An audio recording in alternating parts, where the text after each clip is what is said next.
Eu queria convidar você a abrir a palavra do Senhor no Evangelho de Marcos, capítulo 5, versículos 21 ao 43.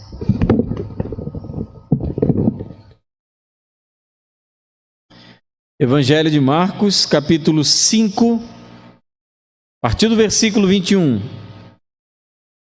Eu vou pedir um favor, Lúcio, para você colocar aquela imagem que nós temos utilizado nas pregações, porque eu vou pregar em cima exatamente dessa cena que aparece. Não dá para ver muito bem, eu sempre boto no WhatsApp. Você vê uma mãe ao pé de uma cama com uma criança morta, e na porta, não dá para ver muito legal, mas quando eu mando no grupo dá para ver. Na porta está Jesus entrando. E essa imagem que eu achei tão bela, né? A morte em contraste com o Senhor da vida, que chega naquela casa onde há um luto, a morte da filha de um homem chamado Jairo. E é sobre esse texto que nós vamos meditar nessa noite. O Evangelho de Marcos, capítulo 5, 21 ao 43, vai tratar também sobre aquele tema que nós temos estudado durante algumas semanas: os milagres de Jesus, histórias da providência divina. Faça a leitura comigo. Tendo Jesus voltado de barco para o outro lado, reuniu-se em volta dele uma grande multidão e ele estava junto do mar. Então chegou um dos chefes da sinagoga, chamado Jairo, e vendo-o, prostrou-se aos pés de Jesus e lhe pediu com insistência: minha filha está morrendo, venha impor as mãos sobre ela para que ela seja salva e viva. Jesus foi com ele. Uma grande multidão seguia Jesus, apertando-o de todos os lados. Estava ali certa mulher que havia 12 anos, vinha sofrendo uma hemorragia. Ela havia padecido muito nas mãos de vários médicos e gastado tudo o que tinha, sem contudo melhorar de saúde, pelo contrário, piorava cada vez mais. Tendo ouvido a fama de Jesus, a mulher chegou por trás dele, no meio da multidão, e tocou na capa dele, porque dizia: se eu apenas tocar na roupa dele, ficarei curada. E logo a hemorragia estancou, e ela sentiu no corpo que estava curada daquele mal. Jesus, reconhecendo imediatamente que dele havia saído o poder, virando-se no meio da multidão, perguntou: quem tocou na minha roupa? Os discípulos responderam: o Senhor está vendo que a multidão o aperta e ainda pergunta: quem me tocou? Ele, porém, olhava ao redor para ver quem tinha feito aquilo. Então a mulher, amedrontada e trêmula diante do que lhe havia acontecido, veio, prostrou-se diante de Jesus e declarou-lhe toda a verdade. Então Jesus lhe disse: filha, você foi salva porque teve fé.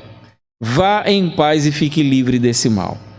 Enquanto Jesus ainda falava, chegaram alguns da casa do chefe da sinagoga, dizendo: a sua filha já morreu, por que você ainda incomoda o mestre? Mas Jesus, sem levar em conta tais palavras, disse ao chefe da sinagoga: não tenha medo, apenas creia. Jesus não permitiu que ninguém o acompanhasse, a não ser Pedro e os irmãos Tiago e João. Chegando à casa do chefe da sinagoga, Jesus viu o alvoroço, os que choravam e os que pranteavam muito. Ao entrar, disse: por que vocês estão alvoroçados e chorando? A criança não está morta, mas apenas dorme. E riram-se dele. Mas Jesus mandou que todos saíssem e levou consigo o pai, a mãe da criança e os que vieram com ele, Pedro, Tiago e João, e entrou onde ela estava. Tomando a criança pela mão, disse: Talitá cumi, que quer dizer: menina, eu digo a você, levante-se. Imediatamente a menina, que tinha 12 anos, se levantou e começou a andar. Então todos ficaram muito admirados, mas Jesus ordenou-lhes expressamente que ninguém o soubesse e mandou que dessem de comer a menina. Pai, que história, duas histórias tão belas, tão lindas, frutos da tua intervenção sobrenatural. Ó Deus, que o Senhor fale conosco por intermédio dessa reflexão nessa noite, para que tenhamos esperança e fé no Senhor. O que nós pedimos em nome de Jesus. Amém. Queridos, que texto maravilhoso. Acho que é uma das situações do ministério de Jesus que eu tenho mais alegria ao ler. A história de um pai e a história de uma mulher. Do pai nós sabemos o nome, Jairo. A mulher não é conhecida. E o que acontece com Cristo nessa situação de Marcos 5, versículos 21 a 43, é como a nossa vida. É uma sucessão de fatos muitas vezes inesperados. Coisas boas acontecem ao mesmo tempo que coisas ruins acontecem. E às vezes coisas ruins acontecem, mas não acontece só uma coisa ruim, acontecem várias coisas ruins, e a nossa vida é a soma disso tudo. É a nossa luta, o nosso viver diário, a maneira como lidamos com as nossas provações, as nossas enfermidades, as nossas dificuldades. Outras pessoas também passam por situações semelhantes. Outras pessoas enfrentam suas dificuldades. Nessa história, em que nós falamos sobre duas curas, temos duas pessoas que não se conhecem, mas experimentam um momento de dor e dificuldade. Outras pessoas passam por dores muito maiores do que as nossas. Outras pessoas vivenciam e experimentam situações mais difíceis. Nós não podemos menosprezar e às vezes nem supervalorizar, mas as pessoas elas têm as suas dificuldades. Algumas pessoas nós jamais sequer conheceremos, e talvez as pessoas que estejam nesse momento do nosso lado enfrentem dores e lutas que nós nem sequer imaginamos. A verdade é essa. Nós encontramos aqui então duas histórias de cura. A primeira história é a história de um pai chamado Jairo. Nós encontramos isso então no começo de Marcos 5, a partir do versículo 1. O que nos chama a atenção no relato de Marcos sobre esse homem é que ele é citado pelo nome, Jairo. E é muito raro nós encontrarmos Jesus curando alguém e o seu nome ser citado. É muito difícil. Eu, particularmente, não lembro nenhuma outra pessoa que, tendo sido abençoada dessa maneira pelo Senhor, tem o seu nome citado. Jairo, diz o texto, era chefe de uma sinagoga local, um local onde se experimentava a religiosidade judaica. Era uma pessoa extremamente religiosa, tinha uma ótima reputação e era um homem considerado muito sábio. Era um importante fariseu, fazia parte da elite religiosa da época, que era inclusive a elite religiosa que perseguia Jesus e foram inclusive responsáveis direto por sua execução. Então Jairo faria parte daquele grupo tido como opositores de Jesus. O que acontece? Existe na vida desse homem chamado Jairo uma situação desesperadora e urgente. Quem está ali não é o fariseu Jairo. Quem está ali não é o religioso Jairo, não é o teólogo Jairo, não é o empresário Jairo. Quem está ali é um pai chamado Jairo. É interessante, se nós compararmos com a relação do Senhor Jesus com outro fariseu chamado Nicodemos em João capítulo 3. Jairo, ele desesperado, ele procura o Senhor Jesus durante o dia, colocando em risco a sua reputação como um fariseu, como um homem religioso, já que Jesus entre os fariseus não gozava de boa fama. Jairo, ele coloca a sua fama em xeque. Nicodemos, em João capítulo 3, ele não quer colocar a sua reputação em xeque e procura o Senhor Jesus à noite, na surdina, escondido, para que ninguém mais então soubesse que ele estivera ali. Jairo, ele não tem problema em se colocar em risco, porque o que está acontecendo com ele é urgente demais para levar tais coisas em consideração. É um pai, alguém cuja filha de 12 anos está terrivelmente enferma e já perto da morte, sem esperança de que os médicos consigam resolver.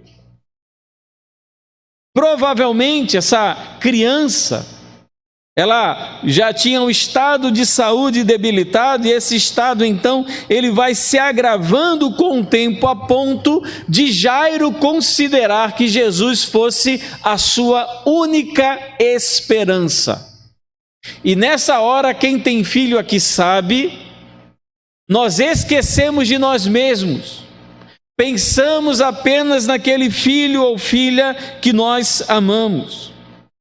Jairo, ele perde todo o pudor, ele perde toda a vergonha, todo escrúpulo farisaico, toda restrição imposta pelos fariseus. Ele esquece de absolutamente tudo isso. Ele se esquece de que ele é um alvo, é alguém que é visto pelas pessoas, de que ele está sob o escrutínio daquela multidão. Ele se aproxima de Cristo e se coloca de joelhos perante ele, em atitude de profundo respeito e humildade. Eu digo até mais, de um certo desespero. E ele pede, insiste: Jesus, vá em minha casa para curar a minha filha que está morrendo. O que Jesus faz? Ele vai. O texto diz, ele foi. Versículo 24, e Jesus foi com ele. Ele, não, peraí, você é o quê? Você é do fariseu, é? Ah, eu não atendo fariseu, não. O pessoal me persegue, ainda quer que eu vá com... Não, ou não. Ah, você não tem um dízimo? Você não tem oferta? Ele não pergunta absolutamente nada. Jesus, quando está perante um pai desesperado, cuja filha está morrendo, ele simplesmente vai. As palavras de Jesus são tão simples: minha filha está morrendo, venha impor as mãos sobre ela para que ela seja salva e viva. Jairo, ele sabe do poder e da capacidade que aquele homem Jesus tem. Eles sabem que Jesus cura pessoas. Ele sabe que Jesus, ele cura os leprosos, que ele faz com que os cegos enxerguem, ele faz com que os coxos andem, ele expulsa demônios. Então esse homem, ele tem poder para impor as mãos sobre a minha filha e fazer com que ela seja salva.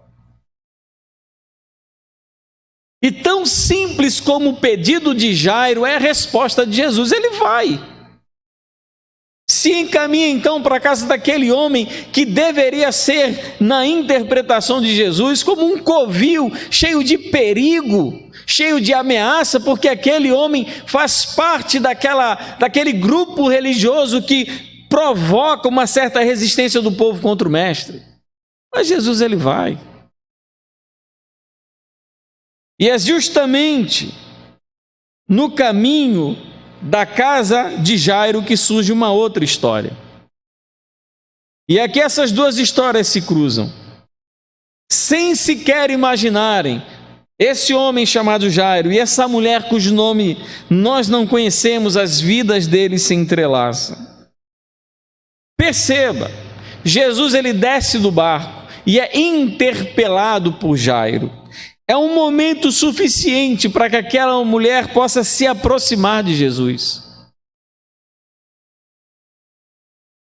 Eles nunca mais se encontrarão. Provavelmente Jairo nunca mais veria aquela mulher jamais veria Jairo, mas naquele momento, todas as circunstâncias e situações colaboram para que haja um trabalhar e mover de Deus naquela situação. Não sei se você já parou, às vezes as coisas acontecem na nossa vida e nós julgamos que as coisas acontecem simplesmente sem razão e sem propósito, de maneira nenhuma. A Bíblia diz que até as folhas que caem das árvores são permitidas assim por Deus. E aquele então desembarcar de um barco e ser interpelado por um pai, dá tempo àquela mulher de se aproximar de Jesus. Ela então busca se aproximar, a multidão seguia e comprimia Jesus. Se aproximar dele não era tarefa fácil, principalmente se você estava querendo passar desapercebido. Como é que você consegue se esconder no meio de uma multidão? E nós então encontramos a segunda história, que é a história dessa mulher enferma, em Marcos 5, 25 a 34. Essa mulher era uma mulher como qualquer uma de vocês aqui. Ela padecia há 12 anos com uma enfermidade. E essa enfermidade fazia com que ela tivesse uma menstruação que jamais acabava. Ela tinha algum problema fisiológico, algum problema físico. E ela sangrava. E o grande e grave problema disso é que o sangue na cultura judaica é expelido pelo homem, especificamente pela mulher na sua menstruação, é considerado impuro. A mulher, durante o período menstrual, ela era proibida de tocar em qualquer pessoa ou ser tocada. Só que aquela mulher está, vamos usar agora essa expressão, menstruada há 12 anos. Há 12 anos que ela tem um impedimento de ser tocada, beijada, abraçada, recepcionada, recebida. Quem a toca é impuro, em quem ela toca é impuro, no que ela toca é impuro. Há 12 anos que essa mulher perdeu a sua vida. Há 12 anos que ela enfrenta pobreza, já que ela gastou absolutamente tudo que tinha com médicos. Não tem mais nada. Acabou. Sem dinheiro. Naquela época não tinha SUS. Sem absolutamente nenhuma resposta. Sem melhor, o texto diz, ao invés de melhorar com os médicos, ela cada vez mais ficava pior. Uma mulher excluída, não poderia praticar a religião dela, que era o judaísmo, por conta da sua impureza. Experimentava solidão, porque ela não poderia ser tocada e nem tocar em absolutamente ninguém. Se ela fosse casada, o marido já a teria deixado, e se ela não fosse casada, ela jamais casaria, não poderia ter filhos. É uma vida de solidão. Isso sem falar no próprio problema de saúde, na fraqueza, no desânimo, na apatia que então tomava conta dessa mulher. Ela quer ser curada, mas tem um problema. Como eu posso fazer isso, passar desapercebida, tocar em Jesus e mesmo assim não ser repreendida por essa multidão? Só que assim como Jairo, ele dispensou todos os seus escrúpulos religiosos para conseguir o que queria com Jesus, essa mulher também, ela não estava nem aí. Ou era aquele momento, ou era aquele momento, não tinha outro. Assim como Bartimeu, que cruzou no caminho de Jesus, ou então Jesus cruzou no seu caminho, no momento em que o Senhor ia para Jerusalém, iria ser morto, iria ser crucificado, iria ser sepultado. A última vez que Bartimeu viu Jesus foi a única vez. Poderia ser assim com essa mulher. Então ela, de maneira muito temerosa, com muito medo no coração, mas com o coração cheio de fé, assim como Jairo, que disse, vá até minha casa, impõe as mãos sobre ela e ela será curada. Essa mulher também dizia para si mesma, se eu colocar pelo menos a mão na capa da sua roupa, eu também serei curada. É manifestação de fé. É manifestação de alguém que crê, que está desesperado, mas consegue exercer a sua fé no Senhor. Tem medo e tem fé ao mesmo tempo. O amor lança fora o medo, mas nem sempre a fé lança fora o medo. Ela tem fé, mas tem medo de sofrer. Ela acredita, mas tem medo de ser repreendida. Ela tem fé em Jesus e tem medo da multidão. Ela vem se esgueirando por trás da multidão, se escondendo. Aquele homem que ela tinha ouvido falar durante tanto tempo, não sabia como então ele reagiria se ela o tocasse. Lembra, os rabis, os mestres daquela época, eram pessoas que prezavam de uma maneira muito intensa pela sua purificação pessoal, e ela imaginava: meu Deus, se eu tocar nesse homem, esse homem pode se voltar contra mim, e eu posso até perder a minha vida. Mas valia a pena o risco. Valia a pena depositar a fé no Senhor. O que ela faz então? Ela se esgueira, passa por entre a multidão, se aperta, e ela simplesmente, olha, interessante, ela toca na capa de Jesus. E quando ela toca na capa, imediatamente ela é curada. Ela sentiu, alguma coisa aconteceu dentro de mim. O sangue estancou, parou a enfermidade. E ela não teve muito tempo para comemorar, nem tem muita felicidade, porque quando Jesus ele sente que alguém o tocou de maneira diferente porque saiu dele poder, ele simplesmente para todo aquele cortejo. Aí você imagina, você Jairo, papai, indo lá curar a filha que já está quase morta, e Jesus então decide com uma multidão parar tudo aquilo. Peraí, quem é que me tocou? Quem me tocou? E os discípulos então: mestre, está todo mundo, eles disseram o seguinte: olha, todo mundo lhe tocou. Todo mundo está ali tocando. E como é que você pergunta: quem tocou? Vai todo mundo aqui. E ele diz: olha, alguém me tocou diferente, porque eu senti sair de mim poder. A fé daquela mulher extraiu o poder de Jesus. O poder dele não diminuiu, mas ela usufruiu daquele poder. Eu senti sair de mim poder. A maneira como eu fui tocado fugiu do comum. Saiu daquilo que estava acontecendo na multidão. O que eu particularmente acho, eu acho que Jesus sabia quem tinha tocado nele. Aquilo não foi um ensino para a mulher, foi um ensino para a multidão. Queridos, quantas orações nós não fazemos, e relacionando o que eu estou falando com esse texto, orar é tocar no manto de Jesus. Orar é falar com Ele. Orar é tocar nele. Orar é voltar-se para o Senhor. E quantas vezes nós falamos, conversamos, e nós não conseguimos extrair poder porque não há fé no nosso coração. Porque a timidez, porque a vergonha, porque há orgulho, porque o nosso coração está carregado de pecado, e nós oramos como se tocando no Mestre e não acontece absolutamente nada, nem dentro do nosso coração. Eu vou orar, mas eu sei que não vai acontecer mesmo. Fulano de tal, eu vou orar por ele, mas irmã, é tão duro aquele coração. Olha, não se impressione se não acontecer nada com ele não, viu?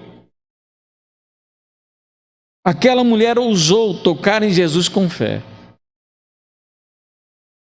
E é nesses momentos que eu fico pensando quantas vezes eu não estou na multidão tocando em Jesus, ao invés de estar como aquela mulher, se esgueirando por entre ela. Eu acho que talvez, queridos, muitas vezes as diferenças das nossas orações não se dão através das palavras que usamos, das expressões que usamos, se dão especificamente pelo estado da nossa alma e do nosso coração. Porque Jairo, ele viu algo tão incrível acontecer dentro da casa dele? Porque ele teve fé. Se o Senhor colocar a mão sobre a minha filha, ela vai ser curada. E a mulher então, ao tocar, não tocou no corpo de Jesus, tocou na roupa de Jesus. e ela recebeu a cura porque o coração dela precisava desesperadamente daquilo. Nós nos aproximamos, queridos, do Senhor Jesus em oração, muitas vezes, em petição, em clamor, e o nosso coração para com Ele é como se nós estivéssemos no supermercado escolhendo qual tipo de papel higiênico vamos comprar.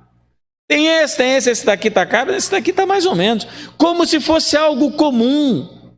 Mas não é. O nosso coração para o Senhor, no nosso contato com Ele, precisa ser feito com o coração dolorido de um pai que está perdendo a filha, ou de uma mulher que está escrava de uma enfermidade há 12 anos. Eu preciso dele agora, eu não posso perder essa oportunidade. Se não for hoje, pode ser que não tenha um amanhã. E o nosso contato com o Senhor, muitas vezes, é simplesmente nessa situação: não vou fazer hoje, porque amanhã com certeza Ele vai estar lá. E nós desvalorizamos as nossas orações, o nosso contato com o Senhor, porque o nosso coração, ele não sente absolutamente nada, e nem que precisemos desesperadamente dele. Como se não fosse algo especial, como se não fosse algo transformador. Então as nossas orações, as nossas petições são feitas simplesmente como conversássemos com qualquer outra pessoa. Mas Ele não é qualquer uma outra pessoa. Ele é o Rei, o Senhor dos senhores, o Deus poderoso, Salvador. E quando eu entro no meu quarto para falar com Ele, fecho os meus olhos, em qualquer lugar que eu esteja, eu estou tocando naquele homem que tem poder para dar morte e para dar a vida. Eu estou tocando naquele homem que tem poder para transformar todas as coisas. E essa mulher então é interpelada pelo Senhor: quem me tocou? E ela então, veja a atitude, a mesma atitude de Jairo. Ela se ajoelha, ela se prostra perante o mestre e diz: eu toquei no Senhor. E ele diz: olha, vá em paz, fica livre desse teu mal. E a vida daquela mulher, queridos, mudou completamente. Qual é o grande problema que você precisa do toque do mestre nessa noite? Às vezes não são questões físicas, as questões da alma e da mente às vezes são mais complicadas que as questões do nosso corpo. Quantas vezes quanto tempo nós não passamos entristecidos, amargurados, magoados, chateados, com o coração endurecido, empedernido, nosso coração distante de tudo e de todos. Mas as nossas orações são sempre feitas.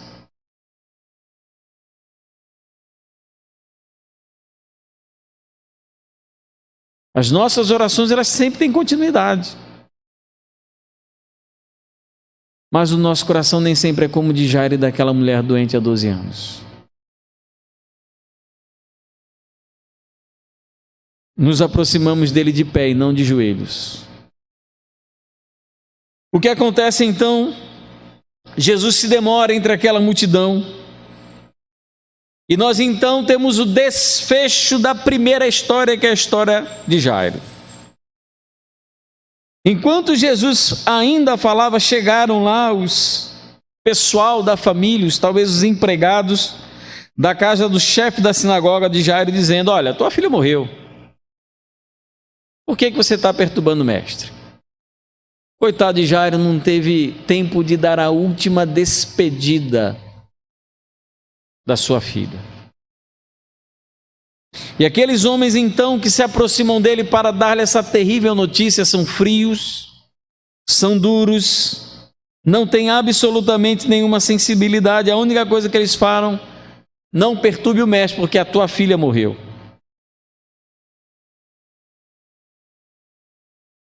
Era tudo o que Jairo não queria ouvir. Ele estava ali para evitar que aquilo acontecesse.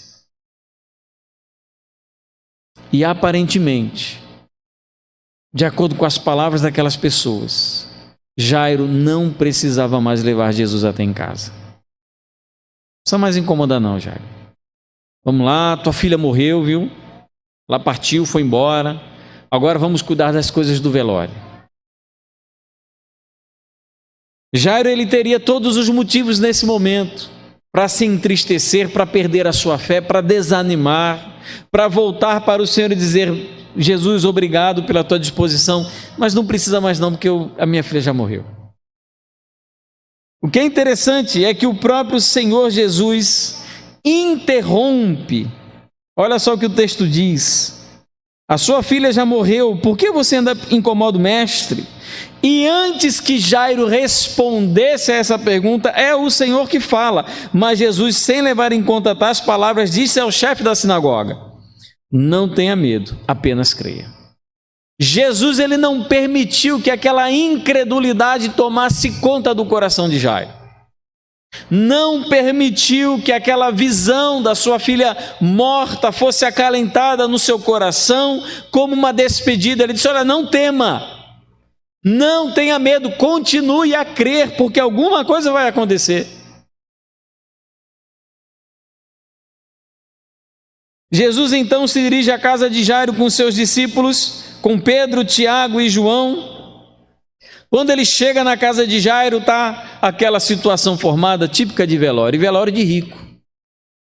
Porque o texto diz que as carpideiras estavam na casa.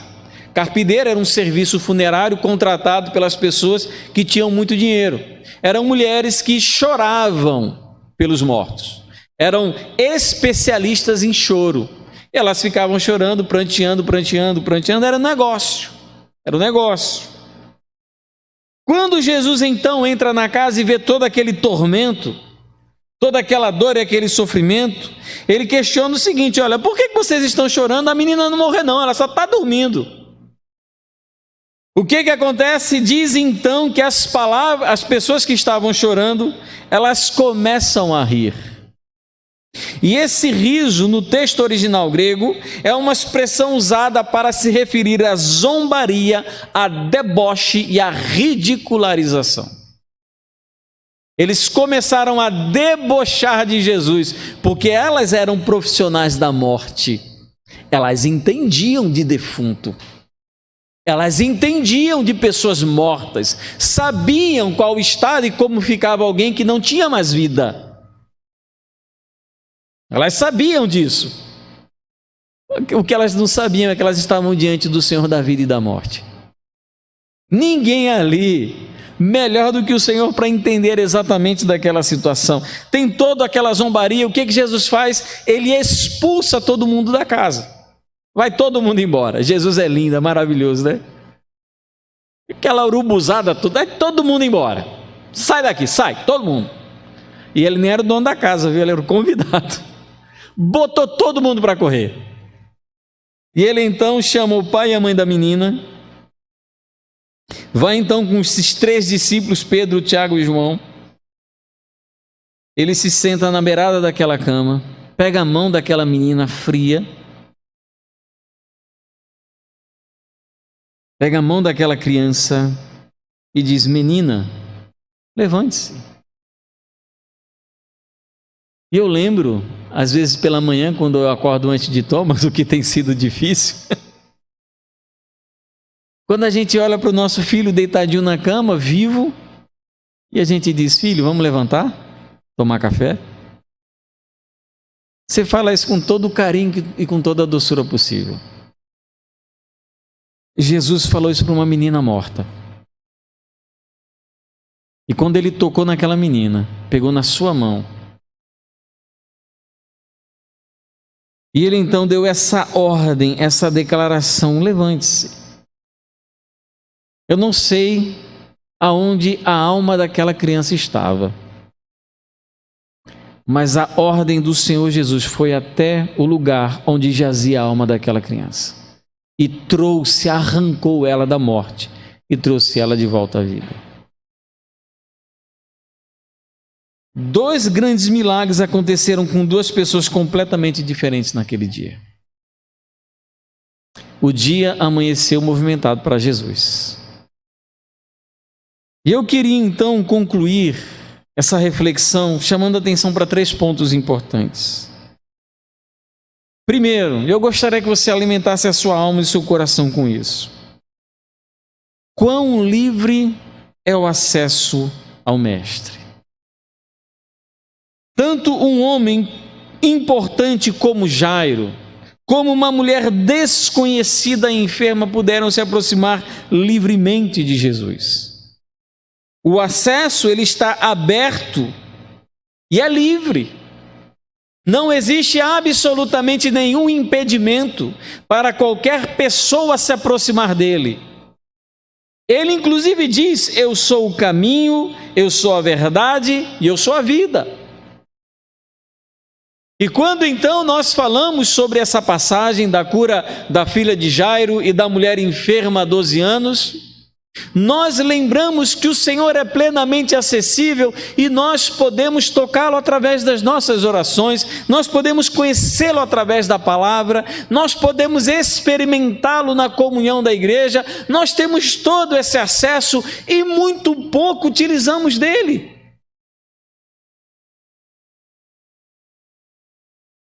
Que nós deveremos levar mais e se aproximar mais do Senhor, não simplesmente como um depósito dos nossos pecados e das nossas frustrações e dos nossos pedidos, das nossas petições, mas sim como um amigo, como alguém que nos ama e que nós amamos, para desfrutar da presença, do companheirismo e da pessoa dele em cada um de nós.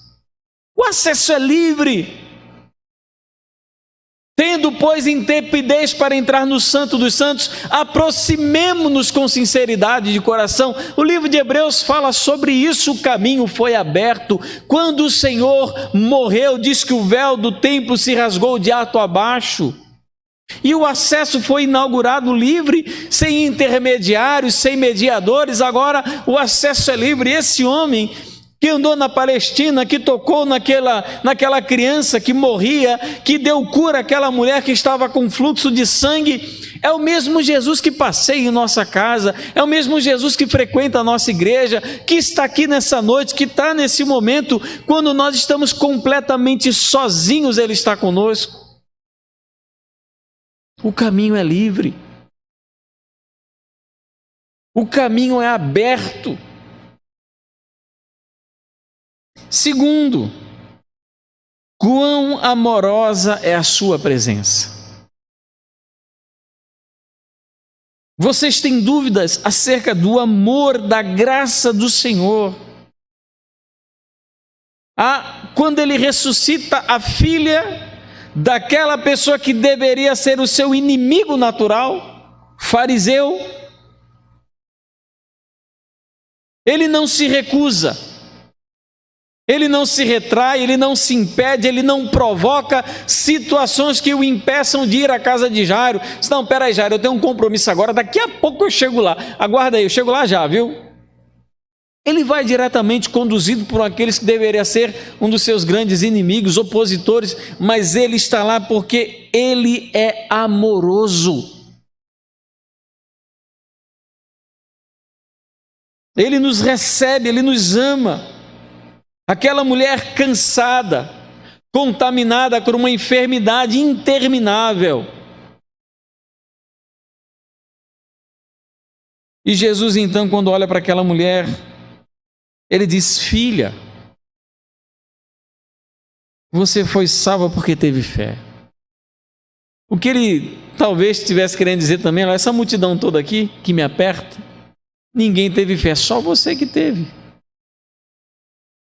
E você conseguiu o que queria porque você acreditou. E às vezes o nosso coração, a nossa oração é tão cheia de teologia, é tão cheia de palavra bonita, é tão cheia de versículo bíblico decorado, mas tão vazia de fé. Tão vazia de convicção desse Deus amoroso que nos recebe, nos aceita.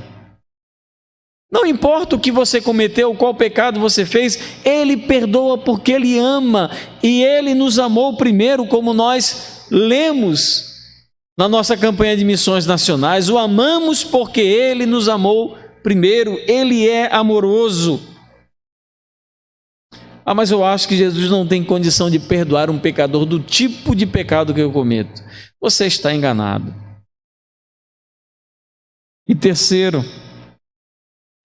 quão poderosa é a sua pessoa. O que Jesus disse para aquela mulher para ser curada? Qual foi a palavra que ele disse? Nada. Quando ele fala, ela já tinha recebido a cura.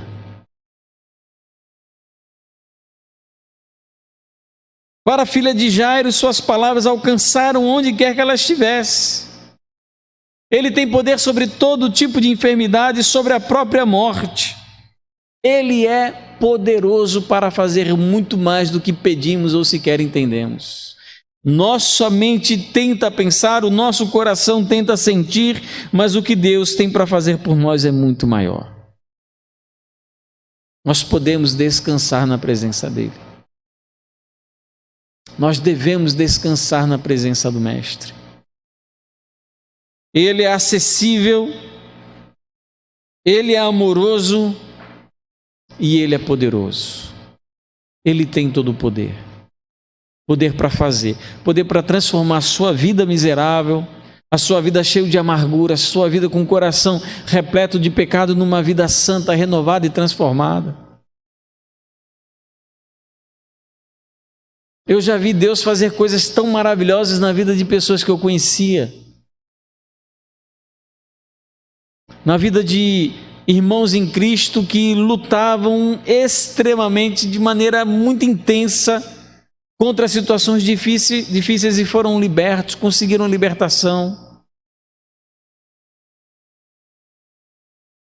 O problema, queridos, é que nós precisamos se aproximar dele com fé. Aquele que quer agradar a Deus precisa ter fé. E nós precisamos ter fé. Como está, querido, o seu coração? Ele é um livre acesso. É amoroso e é poderoso. E Ele está aqui, querido. Como você vai tocar nele essa noite? O que você tem para lançar diante dele? O que você tem para dizer para ele? Como é que está o seu coração, a sua alma? Quanto tempo você não tem prazer nas coisas de Deus? Você vive se envolvendo e se enrolando no pecado? Talvez essa noite seja uma noite de você encontrar libertação, de você tocar nele, de você levar até ele na sua casa. Senhor, eu tenho na minha casa um defunto dentro do meu quarto. A morte está na minha casa, Senhor. É a família se destruindo, é o filho começando a se envolver com drogas, com prostituição, problemas familiares tremendos. Você, Senhor, o Senhor precisa ir lá em casa, o negócio lá está sério. A morte está na minha casa, a morte está na minha vida. E tem coisas que fazem sangrar, talvez não o nosso corpo, mas o nosso coração. Talvez frustrações do passado, vida difícil, amargura, falta de perdão, problema com alguém ou com você mesmo. Tem pessoas que sangram porque não se aceitam como foram feitas por Deus.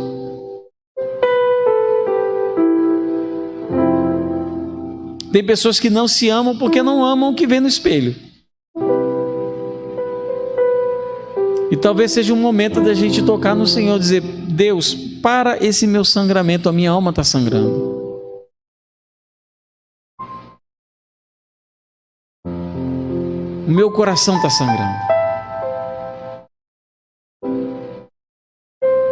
Ressuscitar mortos, estancar sangramentos. O Senhor sabe fazer isso melhor do que ninguém. Talvez seja o que nós estejamos precisando aqui nessa noite. Então convido você a fechar os seus olhos.